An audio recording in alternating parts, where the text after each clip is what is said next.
Guys, we start today's vlog. I've just popped home, there's some bird shit on my window. I've got boxes in the back, I've got everything from customs. I've got my rays in the back. Could be a good weekend, could be the weekend where we finally drive the TE37. I've got to nip home first though. The reason I've come home to get some stuff out of the garage. I was going to try and get my RPF ones, but I don't fancy marking the back of the beam. I don't need them straight away, so I'll probably leave them here now. But let's go see my dogs, because I'm not seeing my dogs for ages.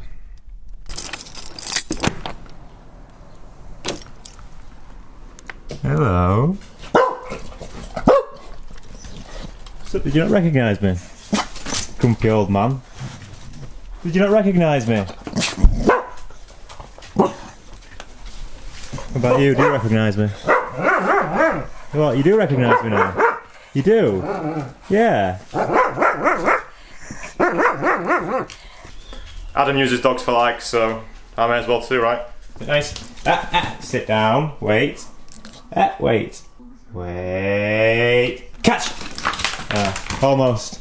Wait. Catch! Oh, come on! Ready. Catch, Jack. Good boy. Catch, Stella. You guys used to be better at this. You're not getting trained properly, are you? Whoa. Right, I didn't find everything that I wanted. Somewhere in there's a proper gearbox oil tool, like with a pump and stuff, but I found this, which is pretty interesting. Rolex Dan actually made me this about 3 or 4 years ago, trackside one day. Nicked a bit of hose pipe from some hose,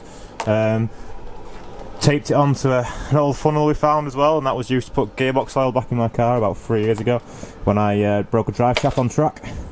So I'll take that. Found another funnel, found a snap-on crawler, which my mum bought me and I've never really used. I used to use it. This is where I used to do all my car work here. Like everything that I used to do on the car was done on this drive. But obviously I don't do that anymore. So I'll take that up to Josh's because it's nice. I only found one RPF one. There's another one in there somewhere, but it's probably under all that shit at the back, which, yeah, I can't really be bothered going and crawling into. So I'm just going to leave this here for now, to be honest. This tyre has actually still got a little bit. These tyres were really good. These are the Kumo V70As. I bought them second hand for like 40 quid just to try them, and they ended up being really good. But they're expensive new, so I don't think I'll get another one. But I'll put that back in, because I don't need that. Right, it's time for me to go. I'm sorry.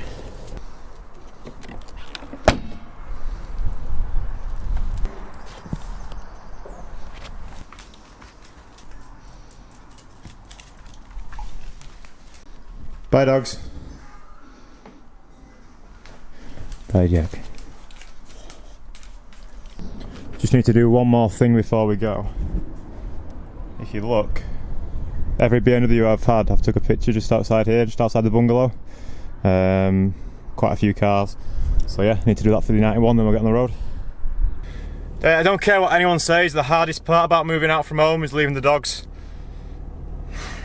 Hey.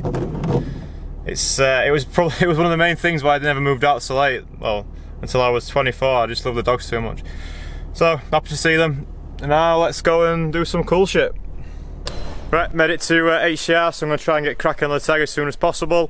Got loads to do, loads of little jobs. First thing I'm going to do is fit my wheel spaces and see if my TE37 is actually going to fit. So I got some 20mm bolt-on wheel spaces from Freaky Parts, I think they were called. And I put a message up on Facebook that you guys got in touch with me. They seem like half decent stuff, so we'll see. And yeah, I think do that first to see if they fit, because if not, then we're going to have to find some different wheels. The K-swap's nearly done, I think. You're just putting the fuel lines on it, and that's almost done. It's about midday now. Obviously I've just got here, but I've a good few hours cracking on. Hopefully Joe will come up soon as well with the fuel pressure regulator. Now I did get my other 2 parcels from customs, but there wasn't a fuel pressure regulator in the parcels. A bit of miscommunication between me and Hybrid, and yeah, it turns out they're going to be out of stock for another couple of weeks, so we will be getting one, but it's not going to be before we go to the ring.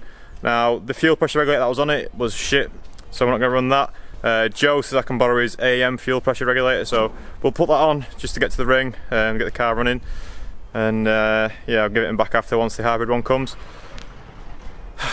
Right, let's go. Wheel spaces.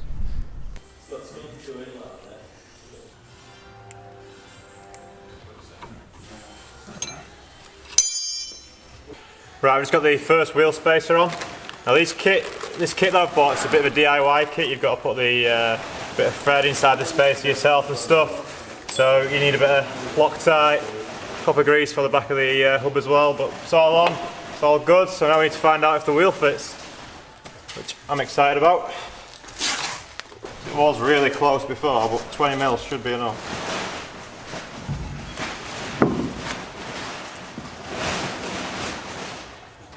It looks like they fit, but it's very close. I'll put a few bolts in and show you. Right, so it looks like the wheel fits, but it is very close to the caliper. But it's not hitting it, so if you look right in there, it's close. Oh, there was a bit of a noise though. Alright, that noise is the raised sticker hitting the caliper. That's how close it is. But it fits. So there you go, you can get 300mm spoon monoblocks behind 15-inch wheels. Of course I've had to fit a 20mm spacer, but oh well.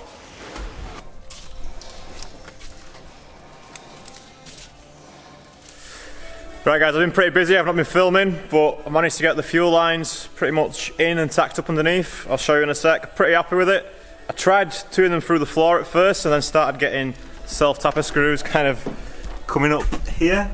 This is where I was going to drill underneath, but then I soon realised that was not going to work. Can you see that? Ignore all the other mess and concentrate on this hole here. So what I've ended up doing is, I'll show you. So I've P-clipped one of the lines in and then just put a tie wrap around the other, which is not ideal, but it does look pretty tidy. Can you see that? Right, so I've got the lines coming down from the FPR, go through the subframe, and then they're just P-clipped along the line there, as you can see. Can you see that alright? That's not the best picture, but then I've just done a tie wrap around that. It's pretty, I've left it pretty loose, but you know, not loose enough so it's going to come off. And then I will be putting the plastic guard back on as well, which is the OEM plastic guard, so that'll go over the top and that runs all the way down. So that should give it an extra bit of protection as well, but yeah, I'm pretty happy with that. Looks alright. Right, that's the lines all underneath plastic, mostly anyway. This is not really needed, but it just gives it a bit more protection when it's under the car. So that's done. Now we're still waiting for Joe to come. It's almost 4:30 and Joe was going to be here for morning, he said. But we're still waiting. Hopefully he'll be here soon and we can get the fuel pressure regulator on and get the car started. Right, so there's a few things that we still need to do on the car. Obviously get the fuel pressure regulator on and hopefully we've got no fuel leaks. We need to bleed the brakes. I'm pretty confident I've got no leaks on the lines, so we'll get them bled up later on. And yeah, then just throw the wheels on and... Come on here so you can hear me. Yeah, we should be able to just throw the wheels on then and should be good. Oh no, hang on. Now we need to get the shifter in, we still need to make another shifter plate. Josh has been busy all day because he's trying to finish this K-swap. So Alex is hoping to drive this home today. All they've got to do is the exhaust now and then they're done. Right, so I've still got plenty to do, so let's go get cracking. If you remember this from my garage earlier, this is what Rolex made me about 2 or 3 years ago when we were stuck at Teesside one day. But still does the job now. So just topping up the gearbox oil. Motul Gear 300 LS is what I'm using. I know people always ask me what oil I use and shit, this is what I'm using. I didn't pick it, I just asked Teggy Motorsport to tell me what to use and this is what they told me to use. This is what we're using. If you don't know, K20 gearboxes take less oil than B-series ones. They only take about 2 litres. More than likely though, I'll probably put about half of this in, it'll start spilling out, that's what usually happens. When you start seeing a puddle on the floor, that's when you know you've got your gearbox all right. Again, I've only put like 1.5 litres in, maybe just over 1.5 litres when it's full. It's supposed to take 2 litres, but oh no, look, I've put just over 1.6 litres in it, but it's spilling out, so no, that's full. Look who just showed up. Thanks. Joe's brought us a fuel pressure regulator, so now we can get the engine running. Hopefully. Thanks, Joe. Have you fixed your car yet? She wants to know if you fixed your car yet. Not fixed any cars yet. Have you fixed the Audi yet? No. Not fixed anything yet. I'm ordering parts for the Audi tomorrow. Cool. Back on the road next weekend. What? No, next weekend.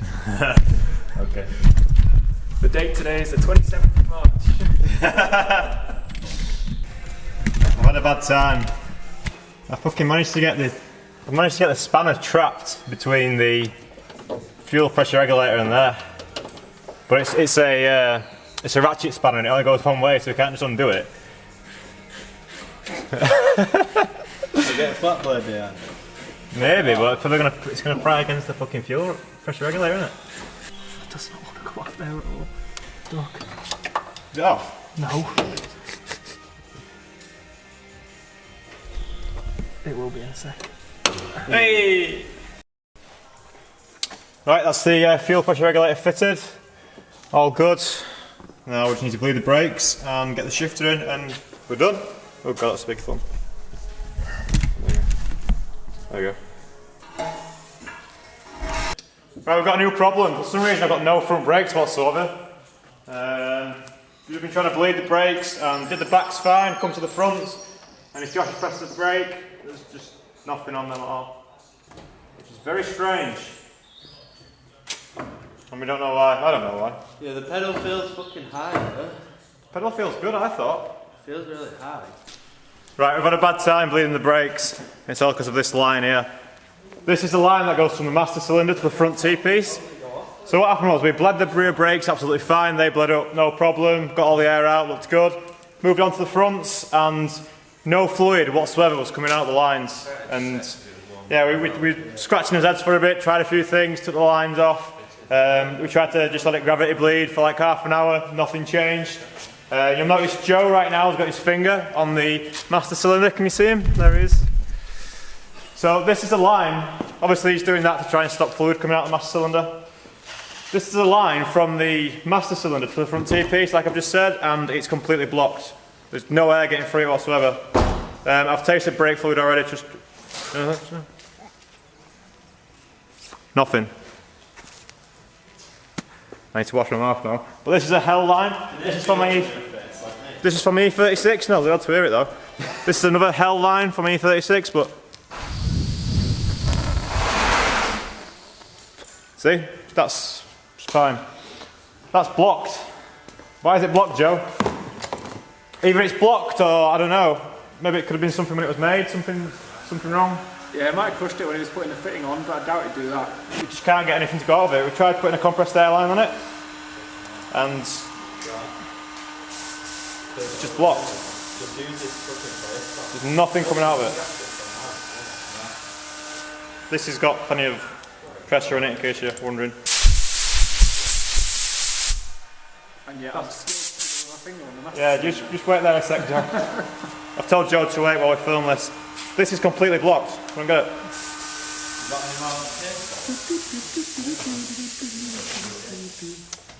Not good. I don't know what to do now. We best bolt it back on for now, I guess. So that Joe can go on, we'll bolt it back on. But not a fucking good day, is it? You can probably tell it's pretty dark now. It's like 7 o'clock. This is nearly done though. The K-swap's nearly finished. They're just doing the exhaust, and then when the exhaust is on, it can go. Everything else is done, right? Right guys, we're all done for today. So we've got quite a bit done, but there's still loads left to do. I'm a bit bummed to find out that one of my brake lines is either faulty or there's something blocking the line. I don't know what it is. I'm going to speak to Matt tonight and see if he's got any ideas. We tried with the air compressor a few times to try and unblock it, you know, jabbing it and holding it down, all that kind of shit, but I don't know, it's almost like there's something, I don't know if maybe I don't know much about these hydraulic lines, so I don't know what could be stopping it, but fuck knows, there's something stopping fluid getting through the line, so obviously it's no good. So we might have to fucking wait another couple of days until we can actually drive the car, which would be pretty shit. But we'll see. We can do everything else in the meantime, so I'll be coming back up tomorrow and hopefully we'll get the shifter in, get all the interior finished, and then we'll just be waiting on that line, pretty much. Yeah. So not the end of the day that I wanted, but it's the end that we've got, so we'll just have to deal with it and sort it out tomorrow.